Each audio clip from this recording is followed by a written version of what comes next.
नमस्कार फ्रेंड हमारे चैनल में आप सभी का स्वागत है।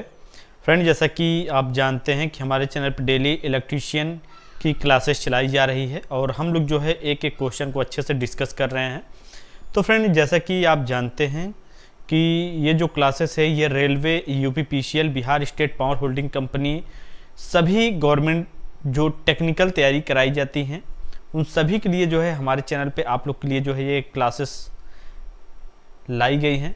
तो आप सभी से मैं कहना चाहूँगा आप लोग एक एक क्वेश्चन को देखें और आप लोग कमेंट करते चलें, जिससे कि मालूम चल सके कि आप लोग को जो भी मैं क्वेश्चन दे रहा हूँ या जो ला रहा हूँ वो आप लोग के लिए कितने % सही हो रहा है। तो आप लोग कमेंट करके ज़रूर बताएं। तो देखिए, फर्स्ट नंबर क्वेश्चन जो है आपके सामने आ चुका है और ज़्यादा हम लोग टाइम ना लेते हुए क्वेश्चन को सॉल्व करते हैं। तो देखिए, फर्स्ट नंबर पे ही पूछा क्या गया है कि मानव शरीर से गुजरने वाली धारा का परिमाण यदि निम्नलिखित हो तब आघात की अनुमति नहीं होगी।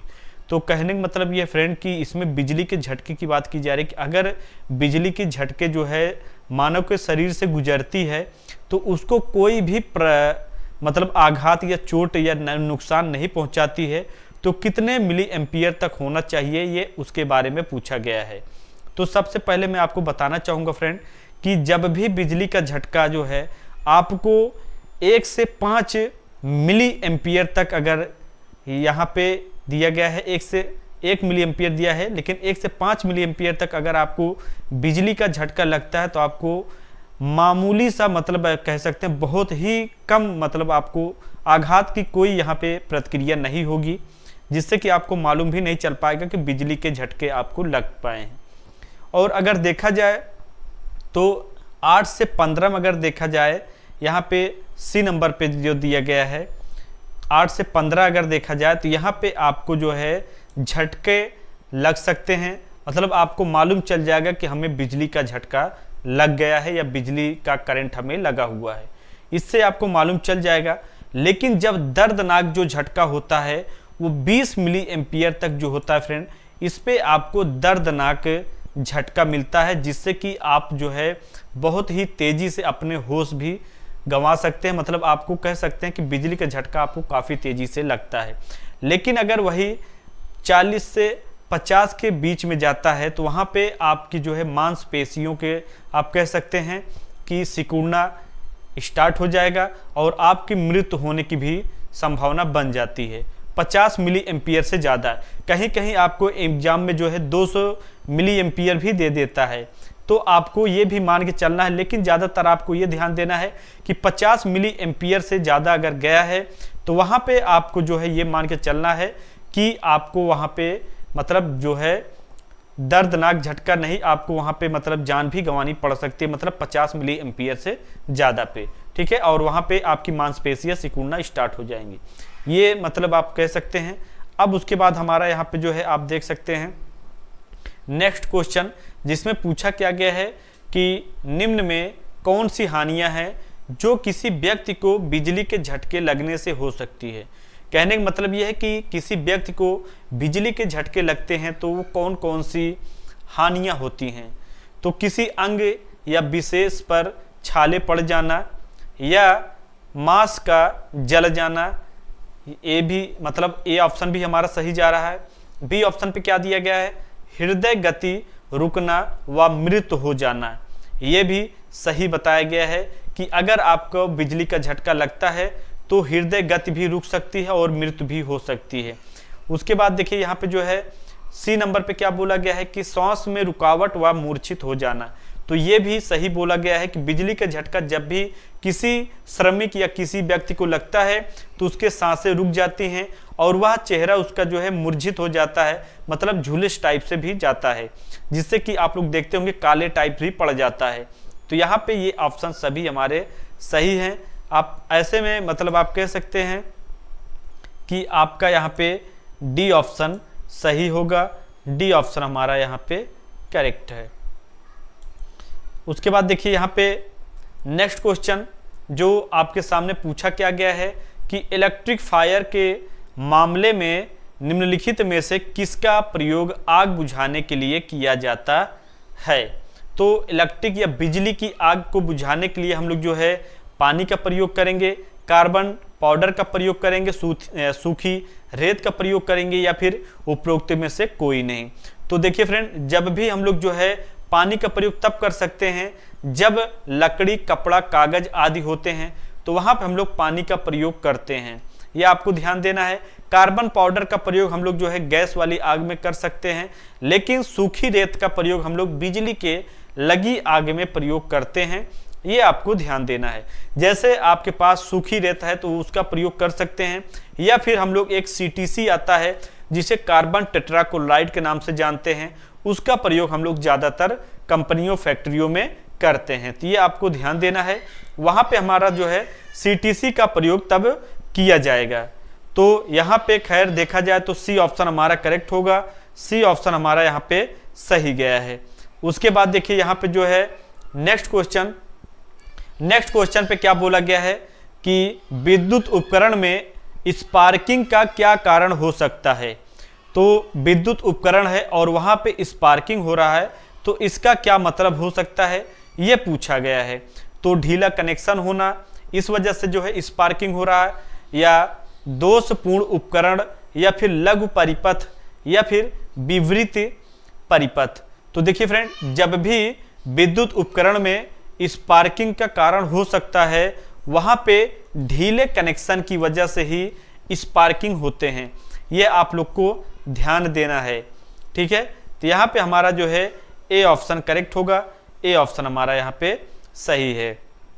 अब आपके सामने यहाँ पे पूछा क्या गया फ्रेंड कि सूचनात्मक चिन्ह का परिदृश्य रंग कैसा होता है।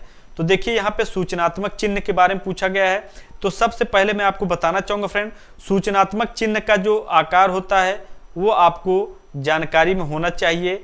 वो हमारा जो है इस टाइप से, मतलब आप कह सकते हैं कि ये प्लस टाइप से निशान बना होता है। सूचनात्मक चिन्ह जो होता है इसका यहाँ पे जो है रंग पूछा गया है, तो ये रंग हमारा जो है सी ऑप्शन करेक्ट होगा। सी ऑप्शन पे क्या दिया गया है, हरा दिया गया है, तो हरा हमारा यहाँ पे सही होगा। बाकी अगर सूचनात्मक चिन्ह के बारे में देखा जाए तो इसका काम प्राथमिक उपचार, आपातकाल, जल प्रतीक्षा आदि, ये सभी के लिए हम लोग सूचनात्मक चिन्ह का प्रयोग करते हैं। अब आगे हम लोग बात करेंगे नेक्स्ट क्वेश्चन पे। नेक्स्ट क्वेश्चन पे क्या पूछा गया है कि विद्युत से उत्पन्न आग के कारण इनमें से कौन से अग्निशामक यंत्र प्रयोग किए जाने चाहिए। तो नेक्स्ट क्वेश्चन, इसके पहले जो क्वेश्चन पे मैंने आपको बताया क्या था फ्रेंड कि बिजली के द्वारा जो आग होती है उस पे हम लोग कौन कौन से चीज़ों का प्रयोग कर सकते हैं या किस चीज़ों का प्रयोग कर सकते हैं। तो देखिए यहाँ पे दिया क्या गया है, कार्बन टेट्राक्लोराइड, या फिर झाग प्रकार, या रेत भरण प्रकार, या कार्बन डाइऑक्साइड। तो फ्रेंड आपको ये देखना है, ये DMRC 2020 में भी ये क्वेश्चन DMRC 2020 में भी पूछे गए क्वेश्चन है। तो यहाँ पे देखिए जो है, अगर देखा जाए तो हमारा CTC का प्रयोग हम लोग करते हैं, कार्बन टेट्राक्लोराइड, जिसे मैंने आपको पहले भी बताया था कि बिजली द्वारा लगी आग को बुझाने के लिए हम लोग वहाँ पे CTC का प्रयोग करते हैं। अब आगे आ गया नेक्स्ट क्वेश्चन, इसमें पूछा क्या गया है कि ISO का तात्पर्य क्या है। कहने मतलब यह है कि ISO का फुल फॉर्म या पूरा नाम क्या होता है। ए में इंडियन स्टैंडर्ड ऑर्गेनाइजेशन, बी में इंटरनेशनल फॉर स्टैंडर्डाइजेशन या ऑर्गेनाइजेशन, सी में इंटरनेशनल साइंस ऑर्गेनाइजेशन, या डी में इंडियन साइंस ऑर्गेनाइजेशन। तो यहाँ पे आपको मालूम भी चल गया होगा फ्रेंड कि ISO का जो पूरा नाम होता है वो हमारा यहाँ पे बी ऑप्शन करेक्ट होगा। बी ऑप्शन पे क्या दिया गया है, international for standardization organization. ISO का पूरा नाम यही होता है, ठीक है। और ISO का प्रयोग हम लोग जो है, आप लोग देखते होंगे कोई भी सामान जब भी खरीदते हैं तो वहाँ पे ISI या फिर ISO का प्रयोग किया जाता है, जिसे हम लोग वेरीफाई जान के, या फिर अगर इस पे जो है नहीं लिखा जाता तो आप मान चलिएगा ये वेरीफाई नहीं होता है। कोई भी सामान आप लेते हैं तो ये ध्यान दीजिएगा, जब ISO मतलब आप जब भी मार्केट में कोई सामान आता है तो उसे ISO या फिर ISI का उसमें मार्क लगा रहता है, तभी जो है उसे बाजार या फिर आप खरीद सकते हैं। तो ये ध्यान दीजिएगा, तो ISO का मतलब यही होता है, ठीक है। उसके बाद देखिए यहाँ पे पूछा क्या गया है नेक्स्ट क्वेश्चन पे कि किस प्रकार के अग्निशामक का उपयोग विद्युत उपकरण पर नहीं करना चाहिए। नेक्स्ट क्वेश्चन पे तो सीटीसी प्रकार का, कार्बन डाइऑक्साइड का, या वाष्पीकरण द्रव का, या फिर ड्राई पाउडर का।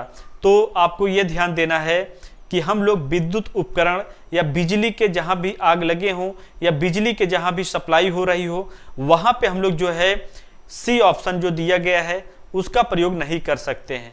वाष्पीकरण द्रव का, जहां पे वाष्प आदि होते हैं वहां पे अर्थ का खतरा बना रहता है, ये आपको ध्यान देना है, जिससे कि अगर वहां पे अर्थ बना रहेगा तो जो भी श्रमिक होगा, जो भी मजदूर होगा, या फिर कोई भी पर्सन जो भी होगा, अगर वहां पे आना जाना या फिर कैसे भी कोई भी काम कर रहे हैं तो उसमें क्या होगा कि उनको जो है जान भी गंवानी पड़ सकती है। इस वजह से यहाँ पे अगर देखा जाए तो वाष्पीकरण द्रव हमारा सही होगा। उसके बाद देखिए यहाँ पे क्या बोला गया है, वर्कशॉप में भारी सामान उठाते समय अधिकतम भार या शरीर के किस अंग पर होना चाहिए। तो यह आपको ध्यान देना है, यहाँ पे आपके सामने पूछा गया है तो पीठ पर, पैरों पर, छाती पर या कंधों पर। तो आपको ये ध्यान देना है फ्रेंड कि अधिकतम भार आपको जो है कंधों पर ही लेना चाहिए, ये आपको ध्यान देना है, ठीक है। अधिकतम भार जैसे वैसे तो अगर देखा जाए तो उठाते समय जो है यहाँ पे सॉरी फ्रेंड हमारा बी ऑप्शन करेक्ट होगा, बी ऑप्शन हमारा पैरों पर सही होगा, कंधों पर गलत दिया गया है, ठीक है, ऑप्शन भी गलत दिया गया है। तो यहाँ पे भारी सामान उठाते समय पैरों के सहारे हम लोग थोड़ा सा झुकाव रखेंगे, उसके बाद फिर उठाएंगे, कंधों पर नहीं लिया जाएगा, बी ऑप्शन हमारा करेक्ट होगा। उसके बाद देखिए नेक्स्ट क्वेश्चन पे क्या पूछा गया है कि विद्युत से उत्पन्न आग बुझाने के लिए कौन सा अग्निशामक यंत्र उपयुक्त होता है। तो बिजली द्वारा जो आग होती है वहां पे बुझाने के लिए आपको सबसे पहले यह ध्यान देना है कि हमें पानी की जो आग होती है वहां पे हम लोग जो है पानी का जो लकड़ी द्वारा आग होती है, कपड़ा कागज द्वारा, वहां पे पानी का प्रयोग हम लोग कर सकते हैं, ये आपको ध्यान देना है। गैस द्वारा लगी आग के लिए हम लोग जो है वहां पे फोम टाइप का प्रयोग कर सकते हैं, लेकिन हेलोन अग्निशामक जो होता है फ्रेंड, जिसे हम लोग सीटीसी के नाम से भी जानते हैं, मतलब इसका प्रयोग हम लोग कहाँ पे कर सकते हैं, इसका प्रयोग हम लोग विद्युत द्वारा जो आग लगती है वहां पे करते हैं। तो ये ध्यान आपको देना है, मतलब हमारा यहाँ पे क्या होगा फ्रेंड, यहाँ पे हमारा जो है सी ऑप्शन करेक्ट होगा, सी ऑप्शन हमारा यहाँ पे सही है। उसके बाद फ्रेंड आगे देखिए, आगे जो है क्वेश्चन क्या दिया गया है। नेक्स्ट क्वेश्चन पे 1 मिनट,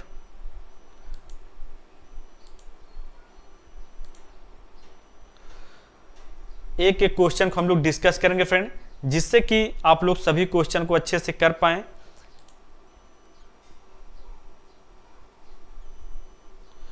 तो फ्रेंड आज जो है क्वेश्चन जो है वहां तक नहीं हो पा रहा है, चलिए कोई बात नहीं, नेक्स्ट डे हम लोग जो है आगे से क्वेश्चन को कंप्लीट करेंगे। बाकी फ्रेंड आप सभी से मैं कहना चाहूंगा चैनल को सब्सक्राइब करें।